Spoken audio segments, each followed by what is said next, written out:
What are the top HR KPIs that you should be tracking? Hey there, my name is Josh. I'm the founder of HR University. Now, before we hop in, make sure to subscribe to our channel, and that way you don't miss any of our information and lessons on how to become a great HR professional. Now, let's begin. So HR Key Performance Indicators, or KPIs, are the metrics that are used to gauge the performance of an organization's workforce. HR uses these metrics so they can assess their strategy. And with that, let's go ahead and look at the best of these KPIs. So starting our list is employee retention. This is one of the most crucial HR KPIs. And the high value means that employees are happy with their job and will stay, while low retention rate indicates that employees are not satisfied and may just consider leaving. And tracking this KPI allows organizations to identify problem areas and take corrective action before employees leave.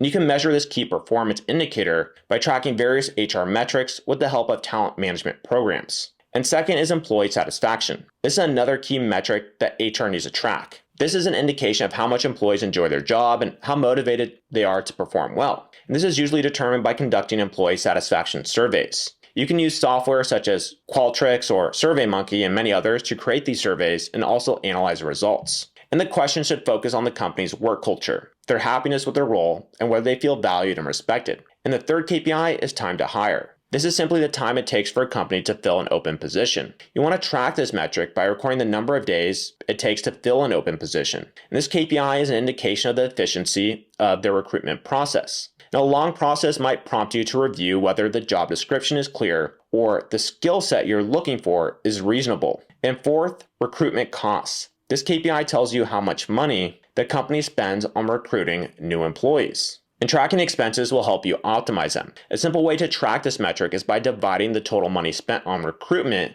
by the total number of employees hired. And you want to take into account the money spent on advertisement, agency fees, interviews, and even money spent on onboarding the new staff. And number 5 here, the absenteeism rate. This is simply the number of days employees are absent from work. And there are valid reasons for absence. But tracking this metric helps you identify whether the absences are taking its toll on the deliverables of your organization. And you can use an attendance management software like Complete Advantage and many others to track this KPI. And number 6 here, employee turnover rate. This indicates how many employees are leaving your company voluntarily or involuntarily. An additional feature should also provide the reasons for their departure. And a high turnover rate may signify that there is a problem with the work environment. And to track this KPI, record the number of employees who left the company in a given period. And you get the turnover rate by dividing the number of employees left by the average number of employees who remained. And 7 here is employee productivity.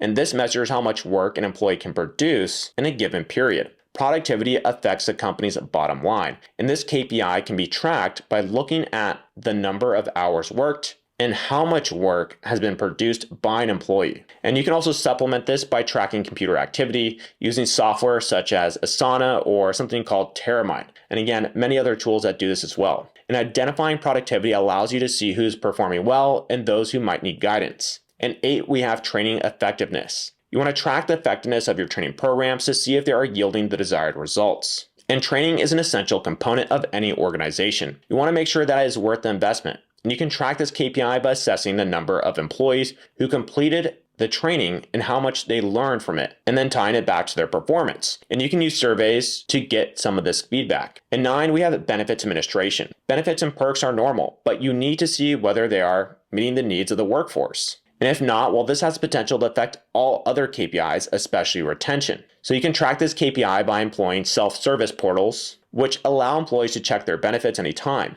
And you can also use software like Zenefits and many others to manage your employees' benefits package and better understand the utilization rate. And 10, we have overtime hours. This is simply the time employees spend beyond their contracted working hours. It can also indicate whether staff are working on weekends. This affects their health and well-being. And you can track this KPI by looking at the number of hours employees have worked beyond their contracted hours. And you want to use time tracking software to help you monitor the number of time employees spend on their computers. And at 11, we have employee engagement. This is one of the most important HR KPIs to track. A high level of engagement can lead to better performance, lower turnover rates, and reduced absenteeism. And you want to track this KPI by surveying your employees on a regular basis. And you can also use software like Poll Anywhere, and again, many others to conduct anonymous polls and surveys. And at 12, we have Employee Net Promoter Score, NPS. This is a metric that measures the likelihood of employees to recommend their company to others. Additionally, it indicates how employees feel about their company.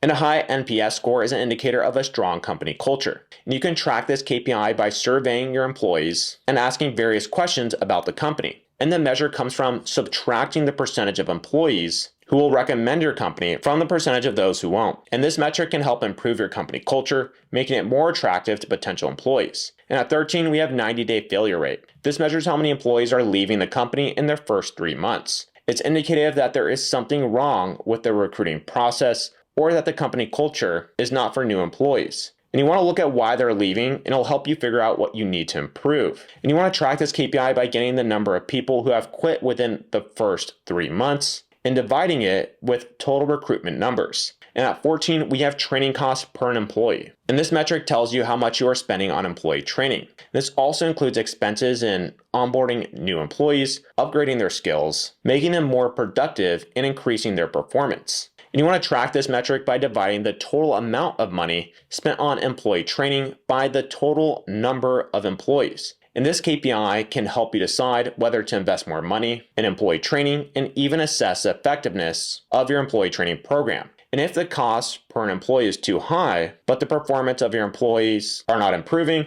well, then you need to make some changes here. And at 15, we have diversity metrics. So diversity metrics helps you assess your organization's diversity progression with using various initiatives in doing that. And this is an analysis on workforce demographics and is useful to identify the diversity gaps to make corrective actions. Measuring the diversity rate is complex but essential. And you can track this KPI by looking at the number of, let's say, women in management positions, percentage of employees from different ethnic backgrounds, and other related metrics, like metrics related to the talent acquisition process and ensuring that you're recruiting from a diverse talent pool. And you can use software like Workable, among others, that can help track diversity metrics in your company. And also pretty much any applicant tracking system can also do this as well. And last, we have workplace accidents. This metric is measured by the number of workplace accidents over a given time. It's indicative of how safe or unsafe the workplace is and can help identify room for improvement. You can track this metric regularly to identify areas where improvements are required. And there you have it. We just went over the best HR KPIs to help you improve your organization. Now, if I missed anything, make sure to go ahead and drop some other HR KPIs that you think are very important in the comment section below. And if you feel like you have a better understanding of what HR KPIs you should be tracking, make sure to go ahead and like this video and subscribe to our channel here at HR University, so that way you can keep up to date with all of our lessons on how to become a great HR professional. And again, my name is Josh. I'm the founder of HR University, and I'll go ahead and see you in some of our other lessons. Cheers.